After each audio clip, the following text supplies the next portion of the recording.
أم وأب بيتسحبوا ناحية أوضة بنتهم بالليل علشان يقتلوها، لكن البنت بتكون صاحية وبتقول لهم أنا شايفاكوا. إيميلي أخصائية اجتماعية في أحد المدارس، وكانت بتحب شغلها جدا لأنه مرتبط بحل مشكلات الأطفال اللي بتحبهم. كانت عاملة استدعاء ولي أمر للطفل اللاتيني توم لأن سلوكه مضطرب ودايما بيتخانق مع أصحابه في المدرسة. الأب والأم بيتفاجئوا بالسلوك ده وبيقولوا لها بالعكس توم في البيت هادي ووديع جدا. مديرها بيقول لها معاكي كام حالة؟ قالت له 38. حط قدامها ملف تاني، الحالة 39. بيجي لها الفضول انها تفتح الملف علشان تشوف الحالة، بتتفاجئ انها بنت لطيفة جدا وكيوت. قررت انها تاخد الملف البيت علشان تدرسه. إيميلي كانت ساكنة لوحدها في منزل فخم في احد الاحياء الراقية في المدينة. لما روحت البيت لقت على الانسر ماشين رسالة من صديقها جاك بيعزمها فيها على العشاء. كان في استلطاف كده وبداية قصة حب مع جاك، وهو كمان اخصائي نفسي معاها في المدرسة. لما روحت البيت بدأت تدرس الحالة بتاعت البنت، كانت اسمها ليلي. كل التقارير بتاعت المدرسين بيقولوا عليها انها بتنام كتير في الفصل وما بتلعبش مع اي حد، وتقريبا ما بتاكلش اي حاجة. قررت انها تعمل للبنت زيارة في البيت علشان تشوف الاوضاع على الطبيعة. لما راحت لقت البيت في مكان لطيف وفي اطفال عند الجيران حواليهم واماكن مفتوحة للعب. استغربت امال البنت دي ما بتلعبش ليه مع الاطفال اللي في سنها. لما خبطت على الباب الام فتحت لها وكان شكلها متوتر ومش طبيعية، لدرجة انها قالت لها ميعاد الزيارة يوم 15. إيميلي قالت لها النهاردة 15.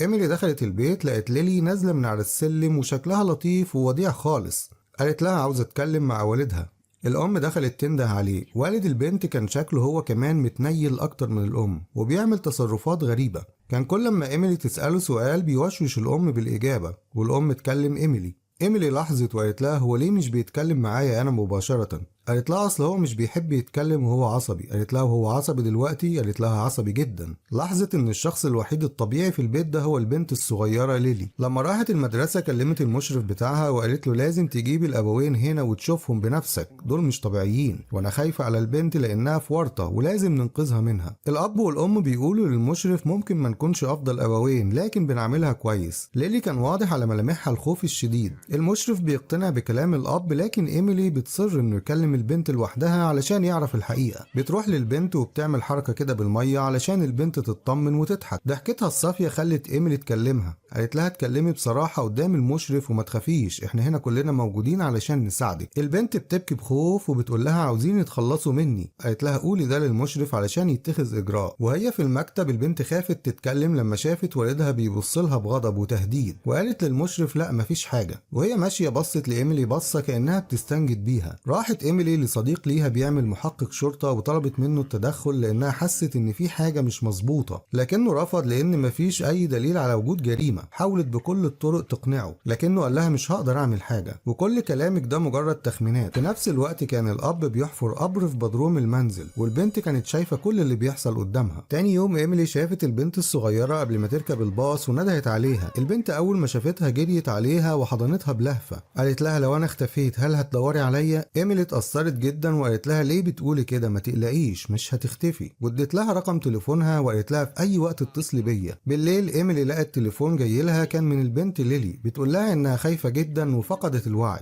إيميلي جريت بسرعة ركبت عربيتها عشان تروح البيت للبنت واتصلت بماركوس محقق الشرطة وقالت له البنت في خطر. بالفعل الأب والأم دخلوا غرفة البنت وشالوها وهي نايمة ونزلوا بيها المطبخ ودخلوها جوه فرن البوتاجاز علشان يموتوها. البنت فاقت وخرجت وقاومتهم بشدة وصرخت. كمموا بقها ودخلوها تاني والأم فتحت البوتاجاز. إيميلي كانت وصلت وقعدت تخبط على الباب ولما سمعت صريخ البنت قالت لضابط الشرطة مش كنت عاوز دليل؟ ادي الدليل. فعلا الضابط كسر الباب ودخل ولقت البنت جوه فرن البوتاجاز. إيميلي أنقذتها ولما الأم حاولت تضرب إيميلي ضابط الشرطة ضربها وضرب الأب وكسر له بقه وقال لهم في إيه يا عالم يا مجانين انتوا. المحكمة حكمت على الأب بالسجن وإيداع الأم مستشفى الأمراض العقلية لأنه واضح إنها غير متزنة نفسيا، وإيداع البنت أحد دور الرعاية لحد ما تتوفر أسرة تتبناها. إيميلي راحت للبنت المستشفى علشان تزورها وقالت لها انسي كل اللي حصل وابدأي حياتك من جديد. البنت قالت لها أنا كنت عاوزة أعيش معاكي انتي، لكن إيميلي قالت لها أنا مش مستعدة دلوقتي إن أكون أم وفي دور الرعاية هيهتموا بيكي أكتر مني. لكن لما روحت البيت فكرت في الموضوع لأنها حبت البنت جدا وعرضت عليهم إنها تستضيف البنت عندها لحد ما يلاقوا لها أسرة تتبناها، مع إن كل ده كان ضد اللوائح لكن أمام إصرار إيميلي وافقوا. وفعلا أخدت ليلي ليلي من دار الرعاية وراحت بيها البيت. كانت بتعملها زي بنتها تمام، كانت كل يوم بتسرح لها شعرها قبل ما تنام وبتديها مشروب دافي. ايميلي راحت بيت ليلي علشان تجيب باقي هدومها والعابها. خدها الفضول انها تتجول في المنزل، شافت غرفة نوم الاب والام لقيتهم ناس متدينين، لكن اللي لفت نظرها الترابيس الكبيرة اللي داخل غرفة نوم الاب والام. كانوا خايفين من ايه يدخل عليهم للدرجة دي. وبدأت ليلي تحضر جلسات العلاج النفسي وتسمع لمشاكل زمايلها النفسية وخصوصا الولد اللاتيني توم. وفي يوم ايميلي وهي داخلة المكتب لقت زحمة كبيرة وكل الموظفين بيبصوا لها. راحت مكتبها لقت المشرف قاعد فيه، بتقول له فيه ايه؟ قال لها الولد توم قتل امه وابوه. اتصدمت جدا من الخبر، راحت منزل توم وهناك قابلت صديقها ضابط الشرطة. قال لها توم قتلهم وهم نايمين بآلة حادة ومش عارفين ايه السبب.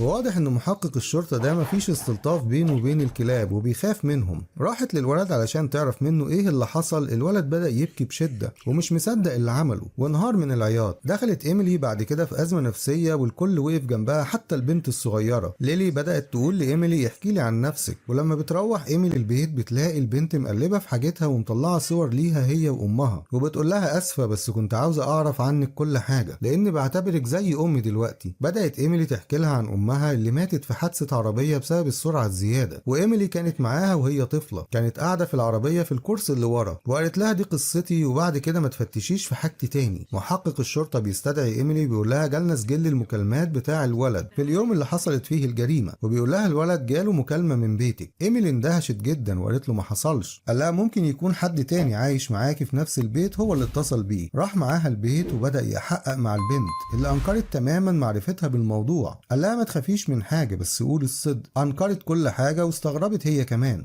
ايميلي قالت له خلاص ما تضغطش عليها اكتر من كده. واضح انها فعلا ما اتصلتش بالتليفون. لما خرج بره البيت اتكلم مع ايميلي وقال لها انت عارفة ان اسوأ الاشياء بتحصل لاحسن الناس بسبب نواياها الطيبة؟ احنا من الناس دول. البنت دي بتكذب. راحت للولد توم علشان تتأكد. اول ما جابت له سيرة ليلي جات له رعشة واغمى عليه من الخوف الشديد. لما فاق كلمته تاني قالت له ما تخافش من حاجة وصارحني، ليلي كلمتك في التليفون قبل الحادثة؟ الولد قال لها ايوه بس ما كانتش لوحدها، كان معاها صوت راجل كان بيكلمني معاها. وفي المكتب ايميلي كانت بتصور ورق وليلي قاعدة تتمرجح على الكرسي عادي زي اي طفلة. وفي نفس الوقت بيجي جاك علشان يقعد مع ليلي جلسة علاج نفسي. قال لها كل الاسئلة اللي سألتها لك كانت اجاباتك فيها لا، كان لازم بعض اجاباتك تبقى انت ايه ما بتخافيش من حاجة؟ قالت له هو لازم اخاف؟ قال لها الخوف شعور انساني طبيعي، اي انسان ليه نقطة ضعف وبيخاف منها. قالت له اصارحك لو صرحتني انت بتخاف من ايه؟ قال لها من النحل، حصلت لي حادثة زمان وانا صغير وبقى عندي فوبيا من النحل. انت بقى بتخافي من ايه؟ قالت له من نفسي احيانا ومن افكاري ناحية بعض الناس، انت مثلا واحد منهم. استغرب وقال لها طب وانا عملت لك حاجة؟ قالت له معرفش، كلك كده مش عاجبني. وسألته سؤال، قالت له دلوقتي بقى انت خايف من اللي جاي؟ قال لها لا. قالت له الاجابة دي كانت لازم تبقى جاك استغرب جدا من اسلوب البنت وقال لايميلي انا كلمت اطفال كتير عمري ما حسيت الاحساس ده. قالت له احساس ايه؟ قال لها التهديد. وعلى العشاء ايميلي كانت بتراقب ليلي وهي بتقسم حبات البسلة قبل ما تاكلها. ليلي لاحظت ان ايميلي سرحانة، قالت لها انت متضايقة مني؟ قالت لها لا. قالت لها طب هسرح لك شعرك. ردت عليها بحدة كده وقالت لها لا شكرا.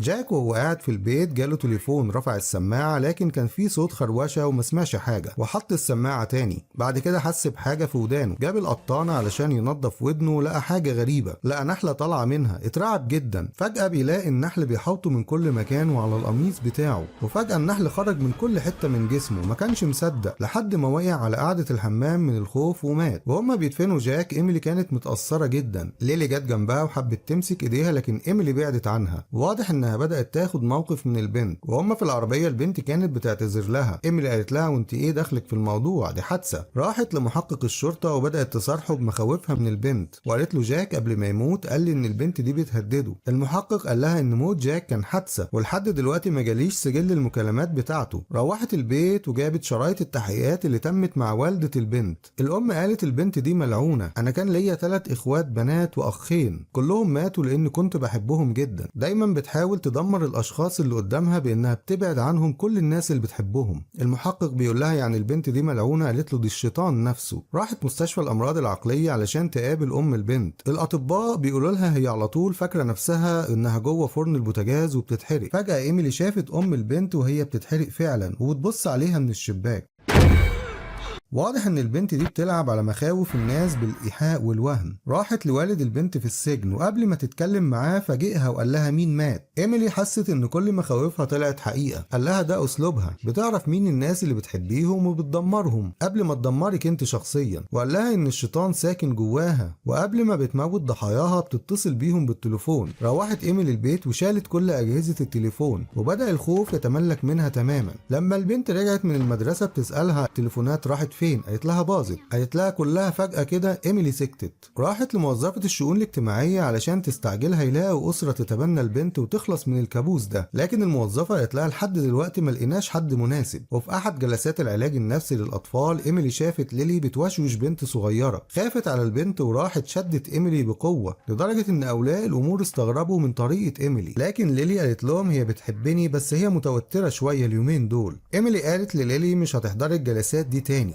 ليلي اتضايقت وبدات تسالها بتكرار شديد ليه. ولما ركبوا الاسانسير البنت سالتها تاني. ايميلي قالت لها مش هتحضري الجلسات خالص. فجاه الاسانسير الفرامل بتاعته ثابت ووقع بسرعه عاليه جدا وبيقف في الدور الارضي. بتخرج منه ليلي وبعد كده ايميلي، لكن بعد ما دمها نشف من الصدمه. بتروح تاني لصديقها محقق الشرطه وبتحكي له على كل اللي حصل معاها، وبتقول له البنت دي ملعونه. قال لها مش معنى ان البنت بتكذب انها ملعونه. قالت له ما تعاملنيش على اني مجنونه، انت بتخاف من البنت دي. بدات ايميلي تجيب ترابيز كبيره وتربس بيها اوضتها، والبنت طبعا متابعه كل حاجه، وبدات ما تتعاملش ولا تتكلم معاها خالص. وده خلى البنت تغضب جدا منها. وطول ما هي في الشغل كانت بتفكر في المشكله اللي هي فيها، وكانت متوتره وعصبيه لدرجه انها اتنرفزت على احد اولياء الامور في التليفون. المشرف بيجي لها ويقول لها ميعاد الانصراف جه ويا ريت تروحي. قالت له مش عاوزه اروح. وفجاه بيجي تليفون والمشرف بيرد عليه، كان في صوت خروشه. فجاه اداها التليفون، لقيتها ليلي بتقول لها ازاي تسيبيني لوحدي الوقت متاخر زي كده في البيت. روحت ايميلي ودخلت البيت. ليلي بتكلمها ما ردتش عليها. ليلي بتغضب وبتخبط على الباب بطريقه غريبه، مش اي خبط، وكانه وحش وبيخبط على الباب بطريقه افزعت ايميلي وقالت لها سيبيني لوحدي. حست بحركه داخل دولاب الملابس. فجاه شافت ام البنت وهي خارجه من الدولاب محروقه. طلعت تجري وهي وراها. خرجت بره البيت بهدوم النوم.